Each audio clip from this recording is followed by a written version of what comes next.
За сайн байцгаана уу залуусаа. Зуны амралт эхлээд 14 хоног байна. За тэгээд ойрд бичлэг хийсэнгүү. Одоо бас бичлэгээ бас хийж эхэлнэ.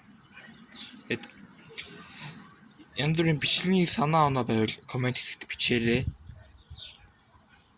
Бичлэгийн санаа орж ирэхгүй байгаа. Тийм их үзэгдэлтэй бичлэгийн санаа байвал хэлээрэй.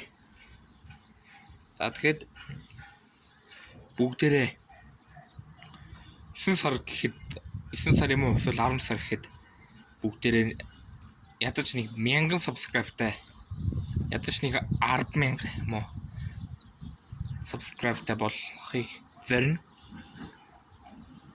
Бүгдээрээ хүрэхийн тулд хичээнэ. Тэгээд та маань лайк дараад subscribe дараад дэмжиж өгөөрэй. Баярлалаа.